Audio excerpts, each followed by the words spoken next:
Where in the world is Patient Zero? All those moments will be lost. What's up, Universe, and welcome back to the web's first must-see comic and nerd culture show. Welcome to Comic Universe, guys. I'm your host, as always, the kingpin of comic culture, C-Dubs, guys, and I'm riding solo on this video. And, guys, today we are talking Patient Zero. New super strain of rabies. Spreading faster than can be contained. Create a super violent Please search for Patient Zero. Bring him in. There is no treatment. There is no cure. It turns humans into violent predators. Communication is impossible. Except for me. Ready? Yeah. Got a name? I can speak their language. Why? I've been bitten, but not turned. A couple weeks back during Comic-Con, I had posted the trailer up on YouTube, basically, and I was basically put my 2 cents in, and it looked kind of interesting. I myself am a sucker for zombies, though I am super far behind on The Walking Dead. Just life finds a way to get in the way, like I always say. Don't know why I'm rhyming so much today, but whatever. Anyway, so Patient Zero. This movie is quite unique, to be honest with you. It's not your typical zombie movie. It is not your typical virus or rage virus movie, if you will. It is kind of like in the same vein as 28 Days Later, and that whole 28 Days franchise, if you will. This movie is directed by Stefan, I'm going to butcher this last name, Ruzowski. Ruzowitzy. Your guess is as good as mine, and no disrespect to that director. But he did a pretty fine job here, to be honest with you. This movie also is starring everyone's favorite doctor, if you will. Doctor Who, that is, Matt Smith. It is also starring Stanley Tucci and Natalie Dormer. Those are kind of the big names in the movie, if you will. We kind of follow them for the most part. That's really all we're really, in terms of major focus on. So yeah, this movie starts off, and first off, I love when movies can give me the backstory of everything that has happened in the big opening credits. Sometimes I want to see everything play out, but sometimes just, through newscasts, newspaper clippings, narration, whatever the case may be, if you can give me the backstory to catch me up to speed within that 3, 4, 5 minute mark, if you will, of the opening credits, I mean, you're doing something right. If you can keep me intrigued just by that, I'm kind of in. Now, I am, again, a sucker for zombie movies. Good, bad, and ugly. It doesn't matter. I'll give them almost all a shot. Unless it's something completely stupid like Zombie Sharks from Mars, I probably would give that a pass. Maybe second thought, that actually sounds a little interesting. But I have seen like Zombie Beavers on Netflix, and I'm like, no, just a little too far fetched for me. But generally speaking, zombie, plague, virus, rage, whatever you want to say, anything that fits in that little genre bubble is definitely my cup of tea. Now, this movie is really interesting because it kind of pulls a 180 on you, and it kind of flips the script. Halfway through the movie, you just think it's your traditional, rage virus movie where the rage, it starts off with a particular strand of rabies that kind of morphs and mutates, and basically is moving faster than we can counter it, and there's no known cure, and essentially the world is in ruins. And there's a few civilizations that are here and there trying to still sort out the problem, basically trying to find Patient Zero so that hopefully they could create a vaccine or something to kind of help either stop the virus or cure the virus. We follow Matt Smith's character, and we come to find out that he himself had been bitten. I can speak their language. Why? I've been bitten. Prior, but he never turned. But what it has allowed him to do, it has allowed him to be able to communicate with these zombies. And yes, I said communicate. So when the rage virus takes over, it actually, in their terms, enlightens their mind, frees them of everything that the human race, like our feelings, or not wanting to offend people, things like that, peace, love, and hair grease and all that stuff. It allows us to kind of not reach our fullest potential.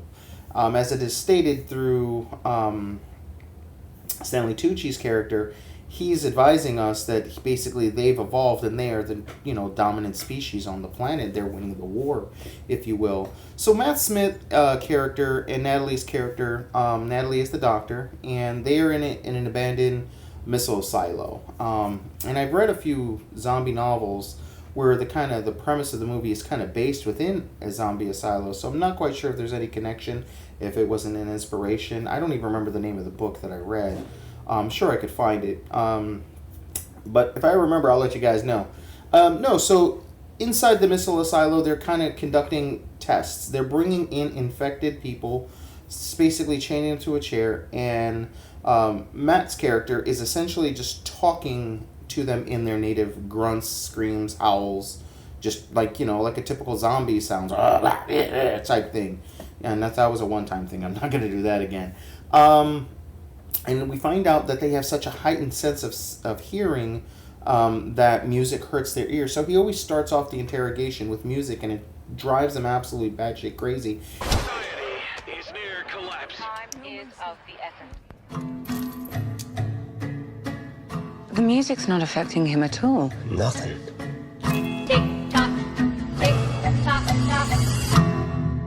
You assume we're all the same. Even more enraged than they normally are. And he starts off by, telling them every time, the same thing every time. He's like, we can do this hard way or the easy way, basically. I ask questions, you answer, or I'm going to make your stay here as unpleasant as absolutely possible.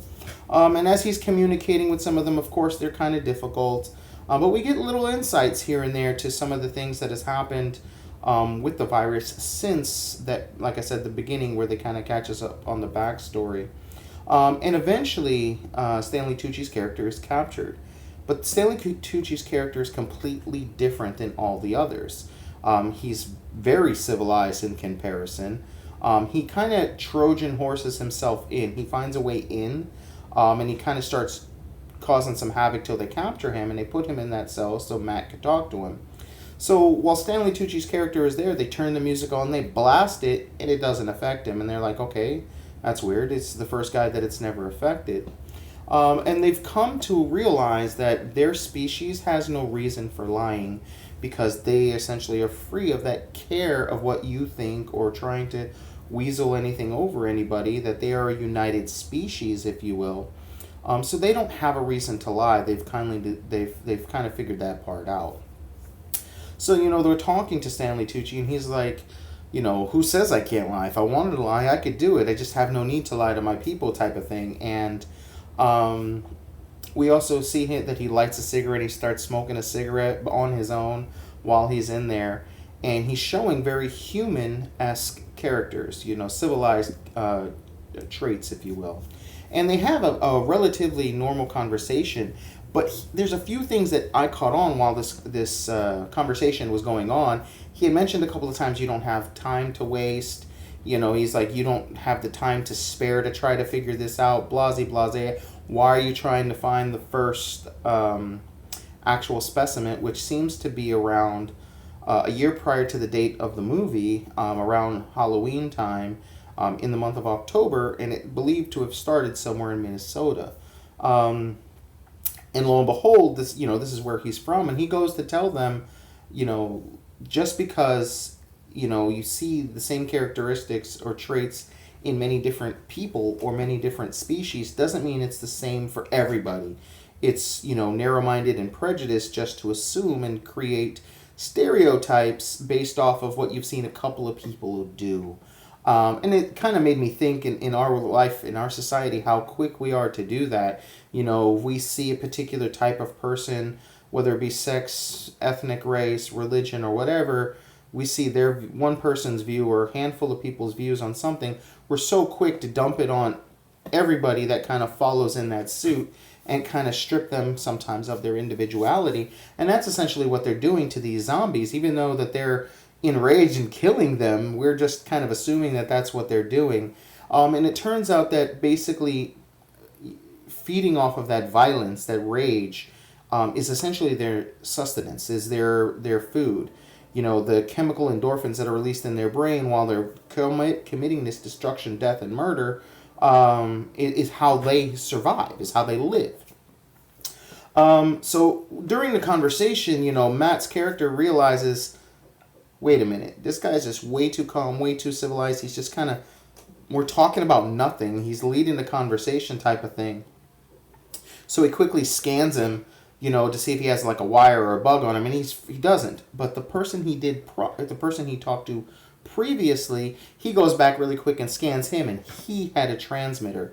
So essentially, I don't want to give too much more of the movie away, but essentially what's happening here is that this rage virus has created an offshoot of humanity. It has allowed them to break free of most of the bonds that keep us civilized, if you will. They say that their brain works faster, they're smarter, they're faster, they're definitely stronger because they're able to hold a guy up with one arm, you know, that was equal size to him or bigger, up against, you know, with all the military fatigues, jacked him up against the wall several times. We see this. So it's definitely something to what Stanley Tucci's character is saying. So this evolution of this virus has caused an offshoot. And lo and behold, we find out why they're actually invading this colony.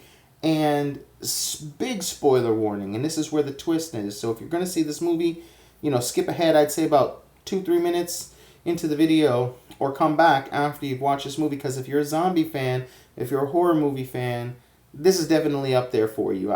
This is a must-see just because how they flip the script. Okay, so they've invaded the missile silo, basically looking for Patient Zero.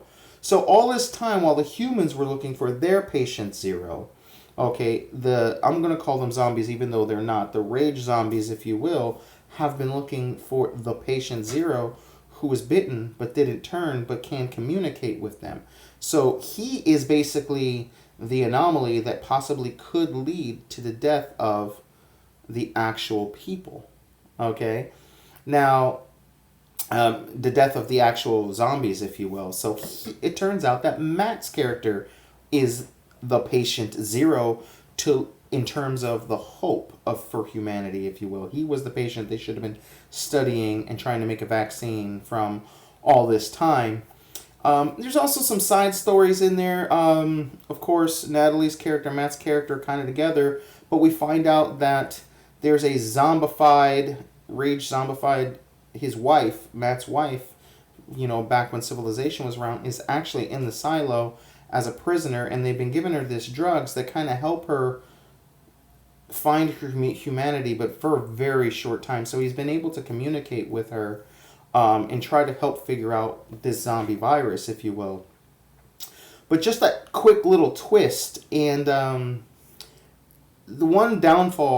only real downfall I have for this movie, really, honestly, is the way that it ends. And I know that's a big turnoff for a lot of people, but it doesn't end bad. It just ends with that, oh, we're trying to set up a franchise, or we're trying to set up a sequel, or hey, there's more mythos to this, you know. It leaves that little open window of moving forward, because it turns out that Natalie's character is actually pregnant with Matt's child, and obviously if he has some sort of, you know, antidote and or virus, what is it going to mutate or become coming out of her? Is it going to be rage monster? Is it going to be human? Is it going to be a mixture of the two? Is it going to be, you know, so highly enlightened?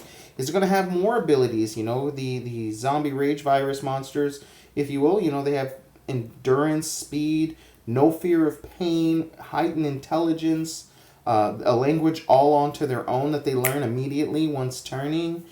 So there's so many things that they already have. So what is this next generation going to be? Or is this next generation the hope for humanity? So it leaves this big, like, oh man, this is a whole mythos that we can get into, and they could be really unique zombie movie. And again, I know some people don't like when you call a virus movie or a rage virus movie a zombie movie or vice versa, but they're just so closely intertwined in the way that the stories unfold that they're it's just one and the same, guys. So please take no offense that if you're one of those people, we're just doing it for the sake of convenience here. But yeah, definitely, guys, check this movie out. I would honestly, because of the potential that I see, and I love potential. That's one of my favorite things about movies, where I see whether they meet their potential or exceed their potential or set something up that has potential for so much growth and lore. It just intrigues the heck out of me. So based off of the fact that we could be getting, this whole new genre of zombie movies, okay, or virus movies, I want to give this movie a solid 4. Good acting. Okay, all 3 main characters are great actors. We've seen them in tons of things. Their work is top notch. And also, it's really cool to see Stanley Tucci in such physical condition, because he gets into a couple of fights in this movie and he's jacking some people up, and he looks like he's ready for some superhero parts. So I'm actually really intrigued and can't wait to see what he does in Shazam. And moving forward, if he does any other, superhero type movies or action roles, I'm actually really intrigued in seeing what more he can bring to the table with his physical demeanor, if you will. But yeah, guys, check this movie out. Let me know if you've already seen it. I saw it online. I was able to stream it. I know the trailer just came out, but hey, I found it online. That's all I got to say about that. Anyway, guys, when this movie comes out, it's probably a definite buy for me. I'm definitely going to get this on Blu-ray, only for the fact that, again, that I love zombie movies. Romero's takes on zombies, and all the little nuances that he tried to tell and wanted to kind of convey, we got a lot of that just in this one film. And they've been able to kind of take some of what he wanted to do, with the zombie virus evolving and them becoming a little more civilized in their own right, and communication and learning how to use tools and weapons, as the Romero franchise continued. We're talking Night of the Living Dead and, Day of the Dead, Dawn of the Dead, all of that jazz.